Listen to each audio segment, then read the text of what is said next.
ప్రార్థన చేసుకున్నాం. పరిశుద్ధుడా, విమోచకుడా, ఏ పరిశుద్ధమైన నామం బట్టి వందనాలు చెల్లించుకుంటున్నాను తండ్రి. ప్రభా మరి మంచి నిద్రనిచ్చే ఉదయ కాలంలో ప్రభాని పాద సన్నిధికి వచ్చిన వాక్యాన్ని బట్టి వందనాలు.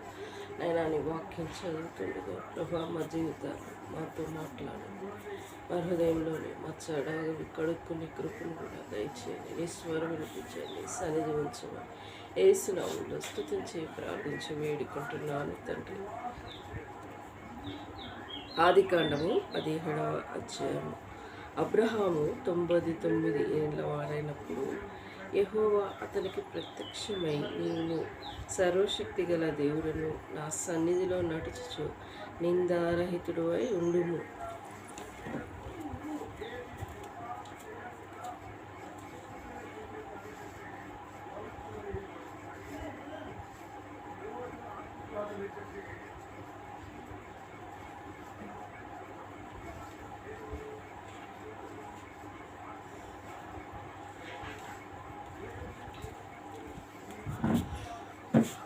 రెండవ వచనం. నాకును నీకును మధ్యన నిబంధనను నియమించి నిన్ను అత్యధికంగా అభివృద్ధి పొందజేయుదునని అతనితో చెప్పాను. అబ్రహాము సాగిలపడి ఉండగా, నా నిబంధన నీతో చేసి ఉన్నాను, నీవు అనేక జనములకు తండ్రి వద్దు. మరియు ఇక మీదట నీ పేరు అబ్రహాము అనబడదు, నిన్ను అనేక జనములకు తండ్రిగా నియమించి తిని కనుక నీ పేరు అబ్రహాము అనబడును. నీవు అత్యధికముగా సంతానాభివృద్ధి కలగజేసి నీలో నుండి జనములు వచ్చినట్లు నియమించదును, రాజులను నీలో నుండి వచ్చేదరు. నేను నీకు నీ తర్వాత నీ సంతానమును దేవుడై ఉండినట్లు నీకును నీ తర్వాత వారి తరంలో నీ సంతతికి మధ్యన నీ నిబంధన నిత్య నిబంధన స్థిరపరచును. నీకును నీ తర్వాత నీ సంతతి నీవు పరదేశమై ఉన్న దేశంలో అనగా కానాను దేశమంతటిని నిత్య స్వాస్యంగా ఇచ్చిన వారికి దేవుడు ఎందునని అతనితో చెప్పాను. మరియు దేవుడు నువ్వు మాత్రమే గాక నీ తర్వాత వారి తరంలో నీ సంతతి నీ నిబంధనను కైకొనవలను.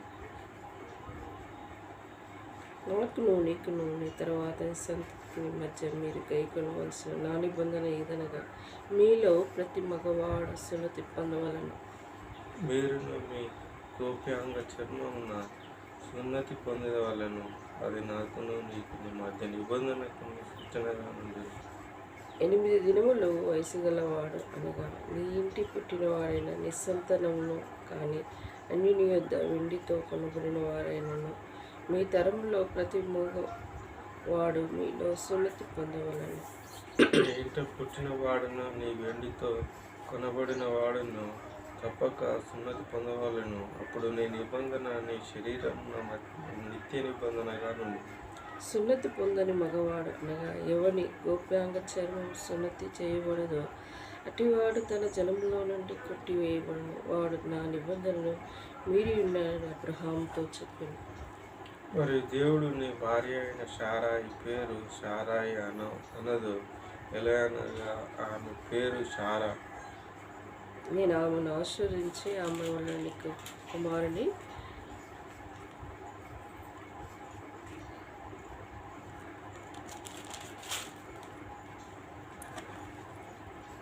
కలగజేసేదను, నేను ఆమెను ఆశీర్వదించేదను, ఆమె జనములకు తండ్రి అయ్యుండును, జనముల రాజులు ఆమె వలన కలుగుదురని అబ్రహాముతో చెప్పాను. అప్పుడు అబ్రహాము సాగిలపడి నవ్వి, నువ్వేండ్ల వాడికి సంతానము కలుగున 90 ఏండ్ల శారాయి కనుక అని మనసులో అనుకున్నాను. అబ్రహాము ఇస్మాయిలు నీ సన్నిధి బ్రతుకు అనుగ్రహించుము అని దేవుడితో చెప్పగా, దేవుడు నీ భార్య అయిన శారాయి నిశ్చయంగా నీ కుమారుని అని అతనికి ఇస్సాకు అని పేరు పెట్టబడదు. అతని తర్వాత అతని సంతానం కొరకు నిత్య నిబంధనగా నీ నిబంధనను అతనితో స్థిరపరిచేదని. ఇస్మాయిల్ని గూర్చి నీవు చేసిన మనవి నేను వింటిని. ఇదిగో నేను అతన్ని ఆశీర్వదించి అతనికి సంతానపుత్రి కలుగజేసి అత్యధికముగా అతన్ని విస్తరింపజేశాను. అతడు 12 మంది రాజులను కనును. అతని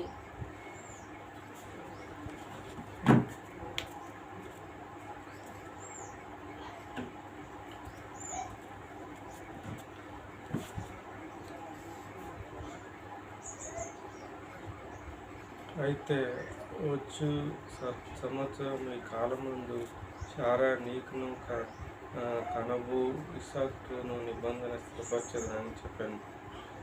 దేవుడు అబ్రహాముతో మాట్లాడించిన తర్వాత అతని యుద్ధ నుండి పరమునకు వెళ్ళాను. అప్పుడు అబ్రహాము తన కుమారుడైన ఇస్మాయిల్ను, తన ఇంట పుట్టిన వారందరినీ, తన వెండితో కొనబడిన వారందరినీ, అబ్రహాము ఇంటి మనుషుల్లో ప్రతి వారిని పట్టుకొని దేవుడు అతనితో చెప్పిన ప్రకారం ఆ దినమందే వారి గోప్రాంగ చర్మమును సున్నతి చేసిన. అబ్రహాము గోప్యాంగ చర్మం సున్నతి చేయబడినప్పుడు అతడు 99 ఏళ్లవాడు. అతని కుమారుడైన ఇశ్రాయేలు గోప్యాంగ చర్మం సున్నతి చేయబడినప్పుడు అతడు 13 ఏళ్ల వాడు. ఒక దినం ముందే అబ్రహాము అతని కుమారుడైన ఇస్మాయేలు సున్నతి పొందిరి. అతడి ఇంట పుట్టిన వారును, అన్యుని యొద్ద వెండితో కొనబడిన వారును, అతని ఇంటిలోని పురుషులను అందరూ అతనితో కూడానున్న సున్నతి పొందిరి. సో ఇక్కడ ఈ 17వ అధ్యాయంలో చూసుకుని వెళ్తూ ఉంటే అబ్రహాము 99 అంటూ ఉంటుంటుంది. అబ్రహాము శారాను 17వ వచనంలో అప్పుడు అబ్రహాము సాగిలపడి నవ్వి 100 ఏళ్ళ వారికి సంతానం కలుగున, 9 ఏళ్ళు శారా కనున అని మనసులో అనుకున్నాను. 16వ వచనంలో ఏమో ఒక హాగరుతో తన దాసుతో పోయినప్పుడు కుమారుని కానీ ఇస్మాయిల్ సంతానము వృద్ధి చెందింది. 100 ఏళ్ళు 90 వయసు శారా కలిగినప్పుడు దేవుడు వాగ్దానము నెరవేర్చాడు. దేవుడిచ్చిన వాగ్దానాలు మనకు తెలియదు, కానీ కొన్ని సంవత్సరాలు పడుతూ ఉంటాయి.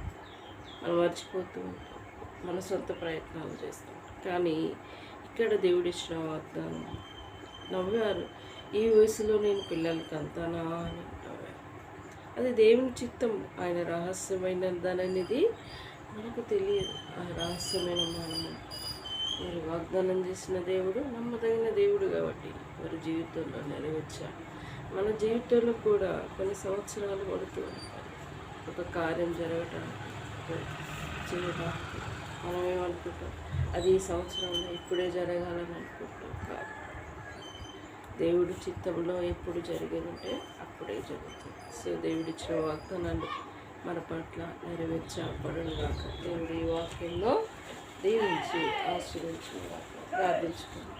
పరిశుద్ధుడా, విమోచకుడాని పరిశుద్ధ నామం బట్టి వందనాలు ప్రభా. ఉదయకాలంలో ఈ పాద సన్నిధికి వస్తున్నాము. ఇంటి ద్వారా వచ్చే మహిమ దుష్టుడు దొంగిలించకుండా కంచివ్వండి. అవసరం స్వాధీనించుకుని నాయనా, మరి కోతులు కూడా విస్తారంగా వస్తున్నాయి.